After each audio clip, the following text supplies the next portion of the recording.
اعوذ باللہ من الشیطان الرجیم بسم اللہ الرحمن الرحیم۔ حضرت بلال رضی اللہ تعالی عنہ کا حضور صلی اللہ علیہ وسلم کے لیے ایک مشرک سے قرض لینا۔ فضائل اعمال کی تعلیم حکایت صحابہ سے باب نمبر 100 قصہ نمبر 28۔ حضرت بلال حبشی رضی اللہ تعالی عنہ کا حضور صلی اللہ علیہ وسلم کے لیے ایک مشرک سے قرض لینا۔ حضرت بلال رضی اللہ تعالی عنہ سے ایک صاحب نے پوچھا کہ حضور اقدس صلی اللہ علیہ وسلم کے اخراجات کی کیا صورت ہوتی تھی؟ حضرت بلال رضی اللہ تعالی عنہ نے فرمایا کہ حضور صلی اللہ علیہ وسلم کے پاس کچھ جمع تو رہتا ہی نہیں تھا، یہ خدمت میرے سپرد تھی، جس کی صورت یہ تھی کہ کوئی مسلمان بھوکا آتا تو حضور اقدس صلی اللہ علیہ وسلم مجھے اشارہ فرما دیتے، میں کہیں سے قرض لے کر اس کو کھانا کھلا دیتا۔ کوئی ننگا آتا تو مجھے اشارہ فرما دیتے، میں کسی سے قرض لے کر اس کو کپڑے پہنا دیتا، یہ صورت ہوتی رہتی تھی۔ ایک مرتبہ ایک مشرک مجھے ملا، اس نے مجھ سے کہا کہ مجھے وسعت اور ثروت حاصل ہے، تو کسی سے قرض نہ لیا کر، جب ضرورت ہوا کرے مجھ ہی سے قرض لے لیا کر۔ میں نے کہا اس سے بہتر کیا ہوگا، اس سے قرض لینا شروع کر دیا۔ جب ارشاد عالی ہوتا اس سے قرض لے آیا کرتا اور ارشاد والا کی تکمیل کر دیتا۔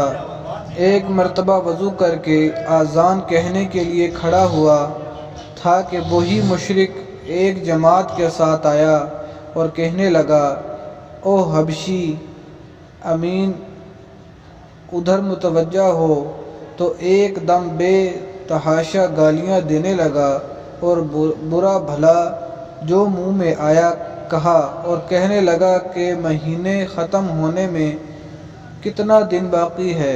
میں نے کہا کہ قریب ختم کے ہے۔ کہنے لگا کہ 4 دن باقی ہیں، اگر مہینے کے ختم تک میرا سب قرضہ ادا نہ کیا تو تجھے اپنے قرض میں غلام بناؤں گا اور اسی طرح بکریاں چراتا پھرے گا جیسا پہلے تھا۔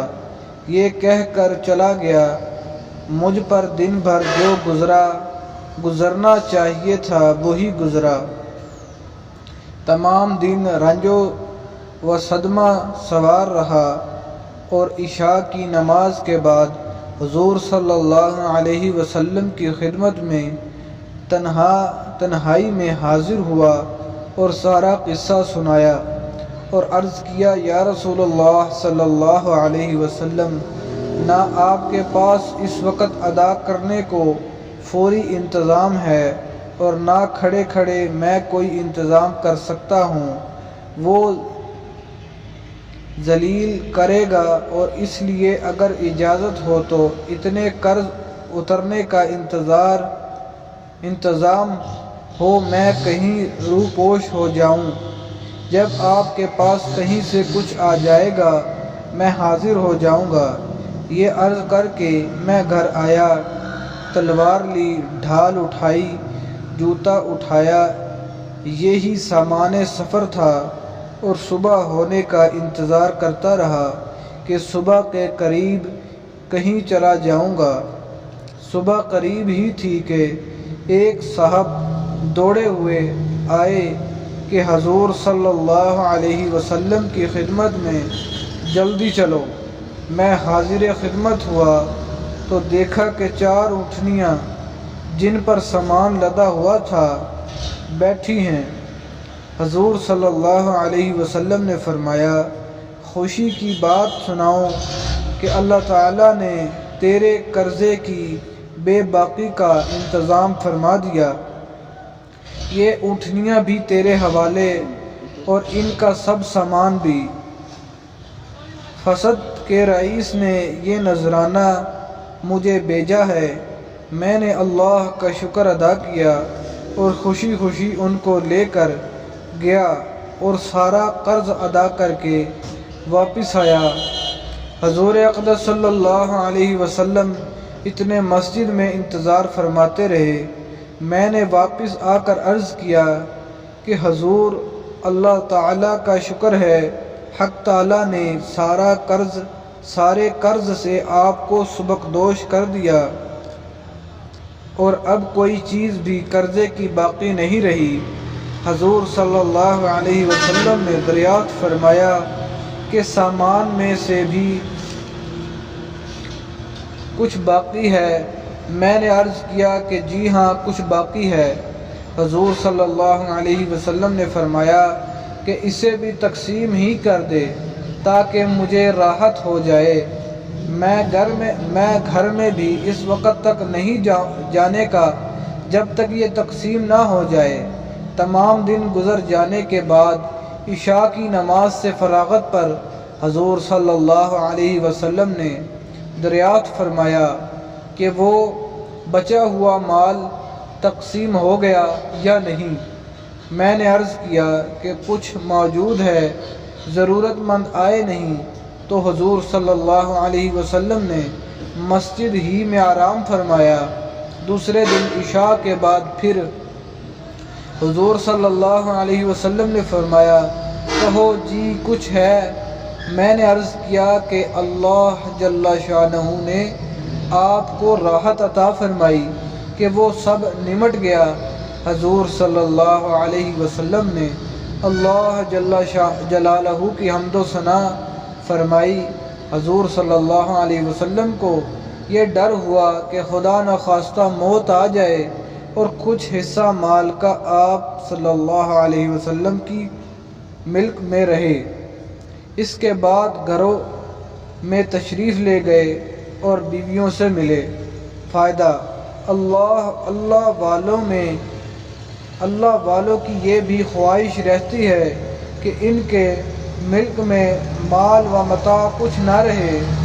پھر حضور اقدس صلی اللہ علیہ وسلم کا تو کیا پوچھنا، جو سارے نبیوں کے سردار، سارے اولیاء کے سرتاج، حضور صلی اللہ علیہ وسلم کو اس کی خواہش کیوں نہ ہوتی کہ میں دنیا سے بالکل فارغ ہو جاؤں۔